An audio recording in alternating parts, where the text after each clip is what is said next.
अस्सलामुअलैकुम दुनिया वालों को कनेक्शन में आप सबको एक मरतबा फिर से खुशामदीद। आज मैं जो रेसिपी बनाने जा रही हूँ वो है ऑल ग्रेन बार्ली ब्रेड, जौ के आटे की डबल रोटी, जिसके अंदर मैं कुछ बीज इस्तेमाल करूँगी।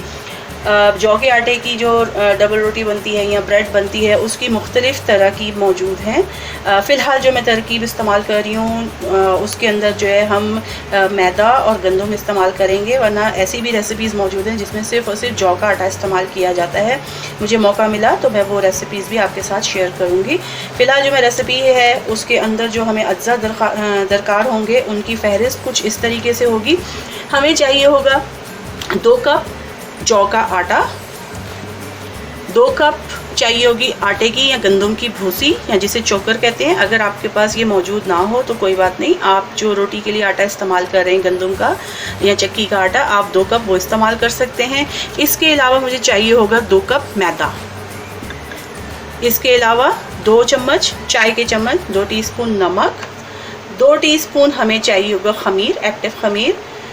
हमें चाहिए होगा 1/4 चम्मच ब्रेड इम्प्रूवर। अगर आपके पास ब्रेड इम्प्रूवर मौजूद नहीं है तो आप इसकी जगह 1 चाय का चम्मच या 1 टीस्पून सफ़ेद सेब का सिरका इस्तेमाल कर सकते हैं। सिर्फ सफ़ेद जो है सेब का सिरका इस्तेमाल करना है, इसके अलावा आप कोई और सिरका इस्तेमाल मत कीजिएगा। इसके अलावा मेरे पास है 2 टेबल स्पून शहद, 2 टेबल स्पून ऑयल, 2 कप नीम गर्म पानी, और इसके अलावा जो मेरे पास मौजूद है तकरीबन ये है मुख्तलिफ बीज हैं, जिसके अंदर अलसी के बीज जिसे फ्लेक्स सीड भी कहते हैं। इसके अलावा सफ़ेद तिल मौजूद है मेरे पास, और जो सूरजमुखी के तिल होते हैं, सॉरी बीज होते हैं, वो हैं। ये सब 2-2 टेबल स्पून हैं या खाने के चम्मच हैं। इनको मैंने रात को भिगो कर रख दिया था पानी के अंदर। उसकी वजह ये थी कि अगर मैं इनको ना भिगोती और इनको ऐसे ही मैं ब्रेड के डो में इस्तेमाल कर लेती तो ब्रेड जो बेकिंग के दौरान जो है वो जितना भी ब्रेड का मॉइस्चर था वो ये बीज जो है ऑब्जर्व कर लेते, उससे हमारी जो ब्रेड थी वो बहुत ज़्यादा ड्राई होती। चूँकि मैंने इनको रात भर भिगो के रखा है तो इन जो है बीजों के अंदर जो है ख़ुद जो नमी है वो अच्छी खासी मौजूद है। तो जब ब्रेड बेक होगी तो ये ब्रेड की जो नमी है उसको ऑब्जर्व नहीं करेंगे या उसको जज्ब नहीं करेंगे। तो हमारी ये अज्जा हैं जो हमारी जो ऑल ग्रेन बार्ले ब्रेड है उसके अंदर हमें दरकार हैं। सबसे पहले हम जो है नीम गर्म पानी के अंदर शहद और जो हमारा ईस्ट है उसको भी कर देंगे, शामिल करेंगे। पानी थोड़ा सा गर्म है मेरे पास, इसको थोड़ा सा ठंडा हो जाए जब तक मैं इसमें जो हमारे ड्राई इंग्रेडिएंट्स हैं उनको मैं शामिल कर देती हूँ, मिक्स कर लेती हूँ। ये मैंने जौ का आटा शामिल कर दिया इसके अंदर। इसके अंदर अब मैं शामिल करूँगी चोकर या गंदम का आटा। इसके अलावा मैदा भी मैंने शामिल कर दिया है। अब इसके अंदर मैं शामिल करूँगी नमक और ब्रेड इम्प्रूवर। मैं शहद जो है और ये कहना चाहिए आपका खमीर इस वक्त जो है वो मैं गर्म पानी में डालूँगी, जबकि ऑयल सबसे आखिर में इस्तेमाल होगा। जब तक हम इसको मिक्स करते हैं, ड्राई इंग्रेडिएंट को हम मिक्स कर लेते हैं। ये हमने इसको मिक्स कर लिया है। हमारे पास जो बीज हैं ये बीज भी जो है अभी हम नहीं इसमें शामिल करेंगे, जिस वक्त हम गूंदने लगेंगे आटे को उस वक्त हम ये शामिल करेंगे। ये हमने इसको मिक्स कर लिया है, इसको हम साइड पे रखते हैं। पानी नॉर्मल्स पे आ गया है, जितना मुझे गरम रिक्वायर है उसके ऊपर इसकी जो है हीट आ चुकी है। अब मैं इसके अंदर ये खमीर शामिल कर देती हूँ और हमारे पास जो ये शहद मौजूद है इसको शामिल कर देते हैं।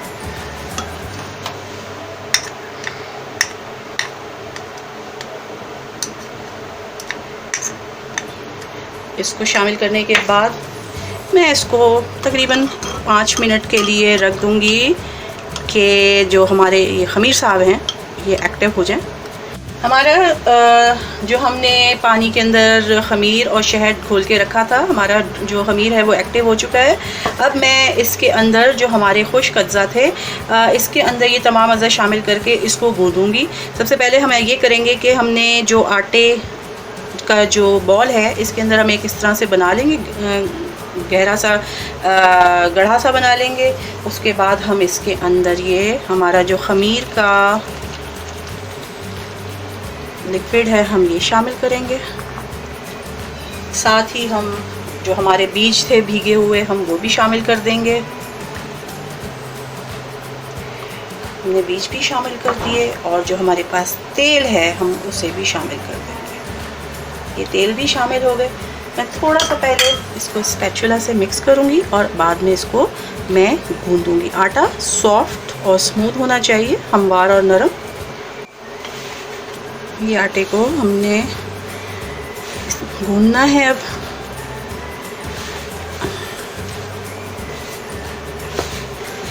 जौ का आटा थोड़ा सा हार्ड होता है, सख्त होता है, तो ये अब आटा जो है ना ये सख्त होना शुरू हो जाएगा। कोई बात नहीं, परेशान होने की ज़रूरत नहीं। अब इसको 10 से 15 मिनट के लिए मैंने छोड़ देना है। ये कि थोड़ा ये ज़्यादा नहीं फूलेगा क्योंकि जौ का आटा है इसके अंदर। वो वाली बात नहीं होगी जो आप मैदे में जो या आप जो गंदम के आटे से ब्रेड बनाते हैं या हम मुख्तलिफ़ डो बनाते हैं कि वो बहुत अपने साइज़ में डबल हो जाते हैं। ये इतना नहीं होगा, ये थोड़ा ही रहेगा।